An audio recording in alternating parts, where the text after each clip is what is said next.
বৈষম্যবিরোধী ছাত্র আন্দোলনের পরেই কিন্তু নতুন করে বই আসছে, যার কারণে দেরিও হচ্ছে। সেই জায়গাতে এত সতর্ক না থেকে কিভাবে এই ধরনের গ্রাফিতি চলে আসলো?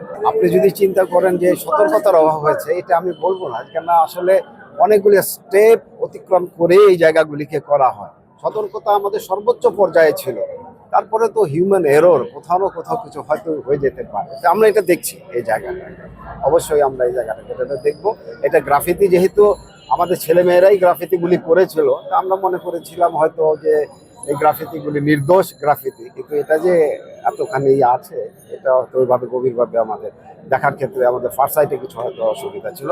আমরা যখনই জেনেছি তখনই এটাকে অ্যাড্রেস করেছি।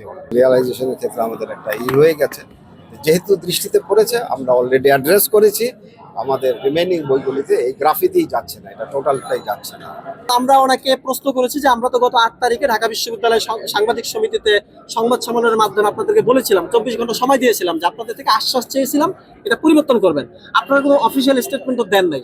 উনি বললেন আপনাদের সংবাদ সম্মেলনের পরে আমাদের চোখে পড়েছে ফলে আমরা এটা অলরেডি বাদ দিয়ে দিয়েছি। এইটা পুরো গ্রাফিতিটি বাদ দিয়ে দিয়েছে, অন্য একটা পিকচার তারা দিয়েছে। তো আমরা বললাম এটা আমাদের তো আমরা এইটা হবে না, অফিসিয়াল একটা বিবৃতি দিতে হবে যে এটা আমাদের ভুল হয়েছে, সংবিধান বিরোধী হয়েছে, আইনের লঙ্ঘন হয়েছে এবং যারা এটা করেছে তাদের বিরুদ্ধে আমরা ব্যবস্থা নেব। এইরকম একটা দাবি আমাদের ছিল যে এটা আপনাদের না করলে আমরা কিন্তু আন্দোলনের মাঠ ছাড়বো না।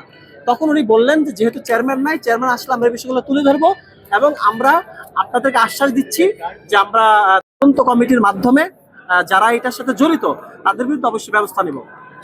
উনি আমাদেরকে আশ্বাস দিয়েছেন এবং আপনাদের সামনেও উনি কথা বলেছেন, যেই কারণে আজকে আসলে আজকের মতো আমরা আমাদের আন্দোলন কিন্তু শেষ না, আমরা কিন্তু বাস্তবায়ন পর্যন্ত থাকবো।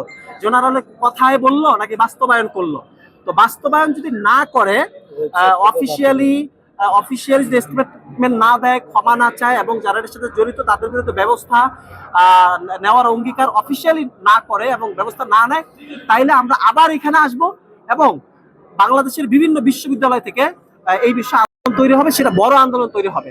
ওনাদের ওয়াদাটা বা প্রতিজ্ঞাটা যাতে ঠিক থাকে, সেইটার ব্যাপারে সরকার যাতে সচেষ্ট থাকে, সরকারের পক্ষ থেকে একটা তাগাদা থাকে, নিশ্চয়তা থাকে, তাইলে আমাদের আন্দোলন এটা নিয়ে আমাদের আন্দোলন শেষ হয়ে যাবে। কিন্তু যদি এরকম না হয়, শুধু বুক মেকে হয়, বাস্তবে হবে না, তাইলে আমরা আসলে বড় ধরনের আন্দোলনে যাব।